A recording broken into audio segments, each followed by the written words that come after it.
com o advento das redes sociais e cada vez a crescente relevância que essas redes sociais possuem no faturamento, no rendimento desses grandes grupos de comunicação e mídia no Brasil, isso tem alterado a dinâmica pela qual esses grupos se relacionam, no segmento esportivo, se relacionam com o futebol e precisamente com o Flamengo, que tem cada vez mais ganho influência e participação nesses conteúdos. E é sobre isso que nós vamos falar. Agora, antes de seguir com esse vídeo, eu peço a sua ajuda para que se inscreva no canal. É muito importante aqui a sua inscrição para o crescimento do canal. Tão importante quanto, ou até mais, é o like, porque aí o YouTube entende como relevante esse conteúdo e distribui para um número maior de pessoas. Claro, comente aqui se você concorda ou não concorda com o que foi abordado, se você gostou ou não do conteúdo. O importante é interagir e compartilhe esse vídeo com o maior número possível de pessoas.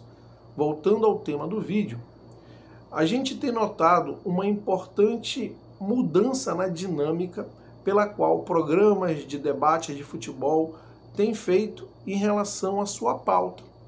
Por exemplo, grupos de comunicação como SBT, Record e Band, que sempre tiveram uma pauta mais direcionada ali para os 4 grandes clubes de São Paulo, a Globo não, a Globo sempre foi ali, teve uma pauta muito mais nacional do que segmentada lá em São Paulo. Mas esses 3 grupos de comunicação, Band, SBT e Record, que sempre tiveram anunciantes mais regionalizados, eles sempre tiveram aquelas pautas dominadas por esses clubes de São Paulo e menos nacional. Eventualmente falam dos clubes fora de São Paulo, mas é ali um espaço muito menor. Se você perceber, esses programas de debate cada vez mais têm tido participação do Flamengo na pauta.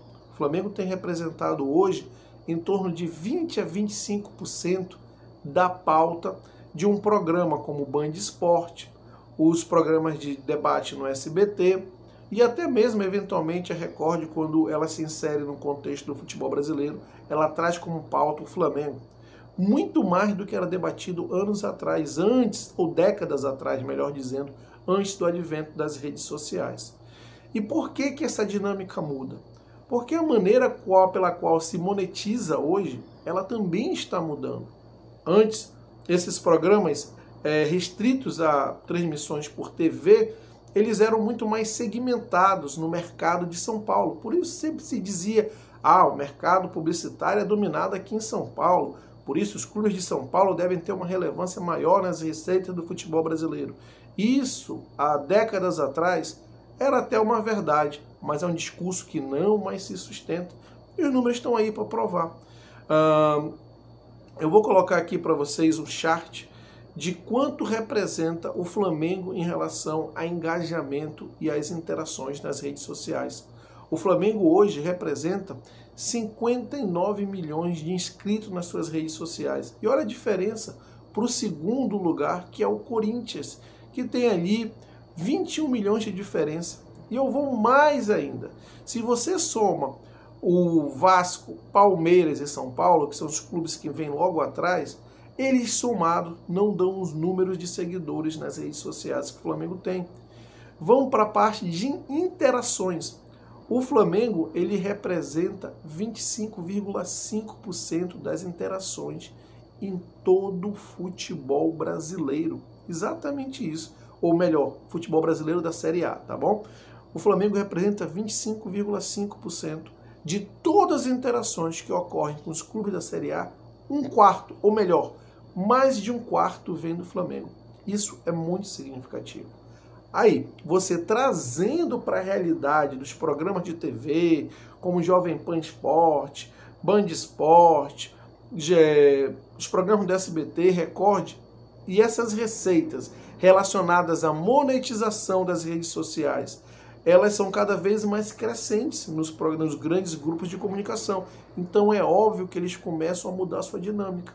Se antes eles apresentavam os programas focando nos clubes de São Paulo, Corinthians, São Paulo, Palmeiras e Santos, e eles têm uma parte importante das suas receitas agora, cada vez mais das redes sociais, das monetizações. É óbvio que eles vão olhar quem gera mais monetização. Se antes não tinha tanta importância você colocar o Flamengo em pauta para uma programação mais segmentada, mais regionalizada ali para São Paulo, agora faz toda a diferença, porque para sobreviver nesse mercado, você tem que vender para anunciantes fora do estado de São Paulo segmentado, mas você tem que cada vez mais ganhar visualização, view, cliques, né? Porque isso funciona como um círculo virtuoso. Se você tem mais visualização, você recebe mais monetização do YouTube. Se você tem mais visualização, engajamento, interação, você também atrai mais anunciantes, porque esses também, para sobreviverem, eles têm que expandir, ampliar, eles têm que tocar mais pessoas em mais diferentes lugares. E como o próprio chart mostrou, quem é o líder em interações, em tocar mais pessoas em diferentes lugares? O Flamengo. Então, essas empresas começam a mudar a maneira como elas determinam suas pautas. E o Flamengo começa a ter cada vez mais influência e participação nesse sentido. Começa a dominar mais as pautas desses programas. Não é incomum você ver programas que antes só tinham jornalistas de São Paulo debatendo sobre temas de São Paulo e às vezes falavam sem propriedade sobre clubes fora de São Paulo. Cada vez mais esses programas incluindo um jornalista do Rio de Janeiro que conhece mais do futebol carioca e, claro, para predominantemente falar do Flamengo. Óbvio que vão falar também de Botafogo, Vasco, Fluminense, principalmente agora o Botafogo, que tem ganho um protagonismo no Campeonato Brasileiro, mas esses temas relacionados a esses clubes tradicionais do Rio são mais ocasionais. Agora, aquele tema que é predominante, é regular, é do Flamengo. Em todo o programa o Flamengo tem pelo menos um bloco ali falando dele. Ah, mas falam mal porque a imprensa de São Paulo é bairrista, clubista. Gente, isso faz parte da estratégia, porque fale mal ou fale bem, estão falando do Flamengo. E falando mal, falando bem, às vezes falar mal gera até mais engajamento do que falando bem. E o que importa para esses grupos, para esses programas, é gerar receita, para eles se autossustentarem, para eles conseguirem se manter competitivos no mercado que é extremamente competitivo. Então eles não estão falando ali do Flamengo porque gostam ou deixam de gostar do clube. Eles estão falando porque aquela pauta vai gerar receita. Então, as pessoas falam, ah, mas os programas falam muito mal do Flamengo. Faz parte do jogo, faz parte da estratégia. O importante é falar daquilo que gera engajamento. Né? E o Flamengo gera engajamento. E como eu disse, falando mal, às vezes, até mais do que falando bem. O ponto aqui que eu quero mencionar, focar e reforçar, é que a pauta cada vez mais está concentrada. Se você reparar, às vezes nesses programas do G4 Band Esporte, que eram antes programas especializados, focados ali só em falar de clubes de São Paulo, às vezes se fala mais do Flamengo do que São Paulo, do que de Palmeiras. Corinthians não, ainda tem uma certa equilíbrio na pauta entre Flamengo e Corinthians, mas o Flamengo ele já ganha predomínio, relevância maior do que São Paulo e Palmeiras nessas pautas, né? E se você for ver, até programas tradicionais como o do Craque Neto, que antes só se falava estritamente de clube de São Paulo, focado principalmente no Corinthians, o quanto ele tem falado cada vez mais do Flamengo, para criticar ou não, mas ele tem inserido. Ou seja, a gente acha que não, mas vê como as pessoas estão muito conectadas e ligadas com o que está acontecendo. O Neto de besta não tem nada. Ele gera engajamento quando critica o Flamengo, ele gera engajamento quando fala que o Flamengo é ajudado, ele gera engajamento com um monte de coisa que ele fala bem ou mal do Flamengo. Mas o fator aqui relevante é que o Flamengo vem mudando uma dinâmica. Não o Flamengo, mas a representatividade que ele assume, que ele tem. É o clube, destacadamente, que mais tem abrangência nacional, que mais toca pessoas em diferentes lugares. O Corinthians é um clube que tem torcida fora de São Paulo, claro, mas a concentração é muito mais regionalizada. E isso para os anunciantes também é muito importante, como eu falo. Cada vez mais no mercado competitivo é importante você expandir fronteiras, tocar mais pessoas em diferentes lugares.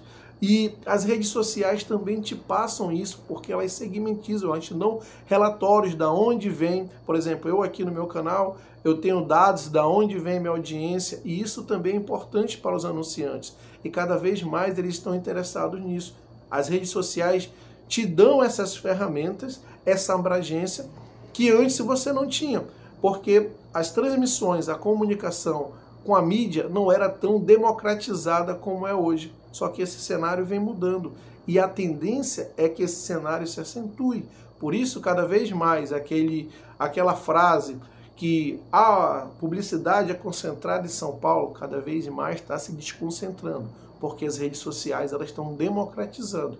E com isso vai ganhando relevância aqueles clubes que têm mais representatividade. E dentre esses, o Flamengo é o que tem mais, como a gente mostrou no chat anterior. E esse cenário, a tendência é se acentuar e o Flamengo ganhar cada vez mais relevância num cenário que ele já é muito relevante, mas dominar ainda mais no contexto do futebol brasileiro. Bom, mas eu quero saber o que você acha a respeito. Então é muito importante que você deixe a sua opinião aqui nos comentários. Se inscreva no canal, como eu já disse anteriormente.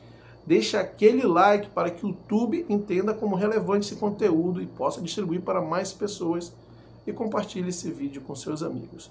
Um grande abraço e até a próxima.